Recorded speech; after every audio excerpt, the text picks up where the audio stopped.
Hey y'all, heart failure bay back, right? So I just wanted to give y'all a little story time and maybe like backstory on how all of this really happened. So boom, let's go all the way back, right? To 2016 when I had my first child. Okay. Everything was good after I had her. Everything was normal delivery other than it being like 36 hours to deliver. Hush. So after that, everything was good until about, hey, you can't pull mommy's wig. See, this is what I go through. But it's okay. Um, everything was good up until my daughter was about to turn a year old. And then once she was about to turn a year old, I woke up one morning and I had like one side of my face drooped, right? And I'm like, oh my God, I'm thinking I'm stroking out, right? Thinking I'm stroking out. Here, take this. Give me this. There we go. So basically, come on, lay down, mama. Lay down. So basically, I went to the hospital and tell them I think I'm having a stroke, right? I'm having a stroke. So they do some tests. They take me right away. They do some tests on me, and they're like, "You're not having a stroke. You have what's called Bell's palsy, right?" So they say sometimes it happens after women have a baby, or sometimes it just happens just because they don't know why. So boom, okay, that happened. That just keep that in mind. That's one mishap after I had a baby, right? So 8 years later, 2024, I have another baby, my baby right here. And yeah, so everything was good that pregnancy until about, I would say about 5-6 months, and then they put me I was high risk because I was losing my amniotic fluid. So they had me doing the non-stress test every week, once a week. I think twice a week, really. Yeah, twice a week. And everything, they ended up doing a C-section, because they're saying that baby wasn't growing anymore. Baby came out perfect. And then this is in June, right? So fast forward to October of last year, I would say even a little bit before October, I started feeling shortness of breath, just feeling really bad. You know what I'm saying? Shortness of breath. I couldn't breathe. Whenever I couldn't breathe. You know what I'm saying? Laying on my back, because I laid with my daughter laying on me, on my chest, you know what I'm saying, at night. I would wake up gasping for breath. I couldn't breathe. And I was just like, something is not right. And my mom finally convinced me to go to the hospital. So I went to the ER, and then the ER was like, well, you got liquid on your lungs. You got some fluid on your lungs. And I was like, why the heck would I have fluid on my lungs, right? So they did a couple more tests. They ended up keeping me that night, and they did some more tests, and they said, you know what, we're going to go ahead, we're going to diagnose you with heart failure. And I'm like, what? Heart failure? Like, they was like, you're only 33 years old. We don't know why this happened. And this is just a mystery. And it was just like, I was crying, calling my mom, like, oh my God, I'm about to die.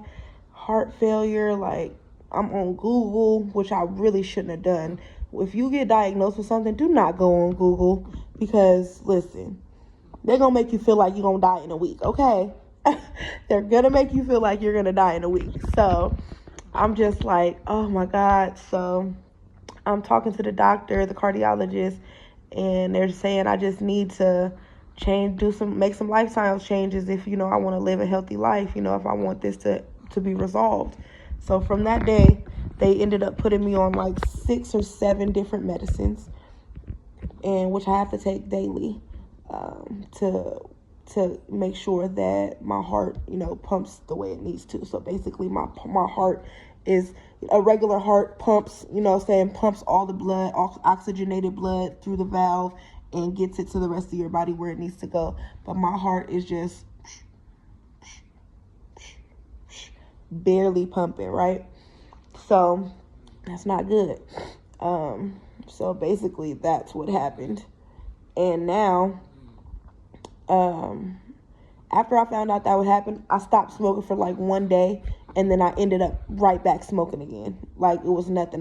They told me I needed to be on a low sodium diet, and I didn't, Maybe the first time I went and got groceries, I might have looked for some stuff that was low sodium one time, but after that, it was like, no. And I just kept living like how I was living beforehand, still smoking cigs and trees, and, you know, having a drink here or there, still eating salty food. And then for some reason, I started baking and eating a whole bunch of sweets and stuff, and it was just really bad. So I ended up getting put on this here, which is a portable defibrillator, right? So what the portable defibrillator is, I have to wear it 24 hours a day. And what it does is it monitors my heartbeat. And if I stop breathing, then it'll give me 10 seconds to respond. And if I don't respond, it'll give me a shock. So that, with hopes that it'll make my heart start beating or whatever the case may be, wake me up. So, you know, I still didn't stop smoking after that, right? I went to the cardiologist. The cardiologist did at the hospital, they did an echocardiogram, and the cardiologist told me that my ejection fraction, which is the rate at which my heart pumps blood, right, that it was between 25% and 35%. And normal is between 50 and 60, right? Or 40 and 50, one of those. But mine wasn't there. So, you know, he put me on this medicine called Entresto. And he told me that I needed to take it twice a day. And spironolactone as well. So, yeah. Everything was okay, you know what I'm saying? But then all of a sudden, last month, right now it's February, I would say like the end of last month, I started feeling, or the middle of last month, I started feeling shortness of breath again. I just wasn't feeling well, you know what I'm saying? I would just be sitting down and all of a sudden wasn't feeling good. So they ended up doing another echocardiogram about 2 weeks ago. 2 weeks ago, they did another echo, and then I went to go see my PCP, which is my primary care physician, on the 24th, which was a couple days ago, about 4 days ago, right? Before I went to go see her, I smoked a cigarette. And I thought everything was going to be good. I was like, oh yeah, my heart is getting better. I'm doing good. You know what I'm saying? Not knowing that I'm not listening to my body. And my body is telling me like, no, you're not doing better, right? So I go and I talk to her. Even though she's not my cardiologist, she tells me, yeah, it looks like your ejection fraction got a little bit worse. And I'm like, what? Like, my heart dropped when she said that. I'm like, what do you mean? And she's like, yeah, it was between 25 and 35%. Now it's below 20. And I'm like, what? Like, how is that? And then it just automatically clicked to me. She was like, well, are you still smoking? Have you done this? Have you done that? And I'm like, no. And I'm like, fuck, like, I'm just really not taking this seriously. Excuse my language. I'm not taking this seriously, man. And I asked her, like, well, am I gonna die from this? And she didn't say it, but she looked at me and she was like, I'm worried about you. You know what I'm saying? And I'm like, from that moment on, I'm like, you know what? It's not even worth smoking. You know what I'm saying? It's not worth smoking no more. Like, why? Why am I smoking? And then I talked to my auntie about it. And she told me, you know what, niece? I know all of that is good, but nothing tastes better than living feels, right? And she's totally right. Nothing tastes better than living feels, because I couldn't even imagine dying right now with the young kids. You know what I'm saying? Both of my kids are under 10. One of them under 2. One of them is under 1. She's only 8 months. You know what I'm saying?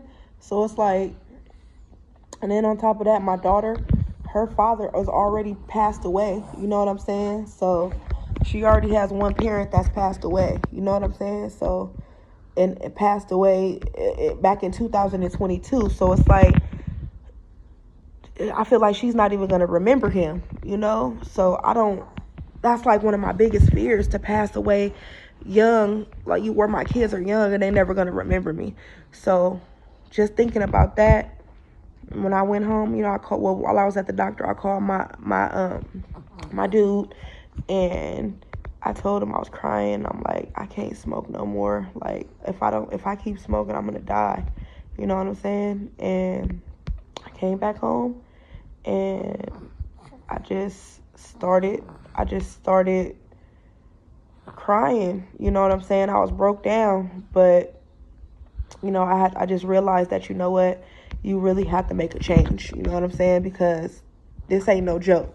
This ain't no joke. This is real life. You know what I'm saying? And ain't no second. You might be getting, this is your second chance right now. You know what I'm saying?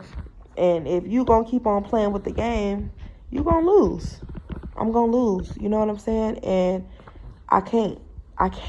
Like, look at my baby. Like, I gotta live for that right there. And I got an 8-year-old. I gotta live for that. I want to be around and see my great grandparent, great kids. You know what I'm saying? Be born and thrive. So, and if I didn't stop smoking, that wasn't gonna happen. If I didn't change how I was eating, if I didn't start doing physical activity, because I just felt myself being pulled into a depression. Not even pulled into depression. I just feel like when I had my baby, that postpartum just had a hold on me. You know what I'm saying? And it was like I wasn't showering, I wasn't cleaning up, I was just sitting in filth, not giving a damn, not caring about nothing. You know what I'm saying? And I feel like it was something that really needed to give. So I haven't smoked since that morning that I went to the doctor. I've had a couple of cravings, you know what I'm saying, here and there. The second day was really bad. I really was like, oh my God, I'm about to give up. But I stayed with it, you know what I'm saying? And then the next day, luckily, this is how I know God works. This is God. God works in mysterious ways, right? The next day after she told me that, I was starting to get my meals, my pre-planned meals from Medi-Cal. So they covered 2 meals a day, and I would have to freestyle one of my own meals, you know what I'm saying? Heart healthy meals that give you a smaller portion. And yeah. So I'm like, you know what, this is just my sign that they telling me I need to change. And the next day I started doing my workouts, I wouldn't call it necessarily a workout, but a workout for me, because I was literally sitting doing nothing all day. So me getting up and walking and doing 30 minutes of continuous movement was a lot for me. You know what I'm saying? Considering that I just came from doing nothing every single day for the past year, nothing. You know what I'm saying? So now I feel like it's day 4. You know what I'm saying? And day 4 of no smoking, I woke up feeling so good, y'all. I woke up feeling good. You know what I'm saying? And I just thank God for that, because, man, I just didn't understand why the heck I was just going through all this stuff. And I'm like, girl, you doing this to yourself. Like, you're literally doing this to yourself. And it's like, dang, I just thank God that I was able to break up out of that, because a lot of people not able to break up out of it. And I refuse to live my life in a mental jail. You know what I'm saying? Just because I want to be stubborn. Nah, we locking in. You feel me? We choosing life. You feel me? Because everything else, it don't even matter. If I can't, like, what is life if I can't really live it and enjoy my family and people that I love? You know what I'm saying? Because I can't breathe. You know what I'm saying? Like, that don't even make sense. So for some stuff that could be prevented. But yeah, we're going to get this heart stronger, though. You feel me? We're going to get it stronger. I'm going to stick to this diet, and I'm going to stick to this working out. I did a couple extra minutes than I usually did today. And we're just going to keep on doing that. I'm going to listen to my body, stop when I need to stop, but keep on going, though. And we locked in. You know what I'm talking about? Heart failure, bae. Yeah. But it ain't going to be heart failure for long. You know, we tapped in, y'all. So just, but I always need encouragement, man. I need people pumping me up, because there's days that I want to give up. You know what I'm saying? It's only been 4 days, and I want to give up every day. I want to give up every day, but nah, we got to keep going. We got to get up over that hump. You hear me? We going to do it. We going to do it. Most definitely. We locked in. All right.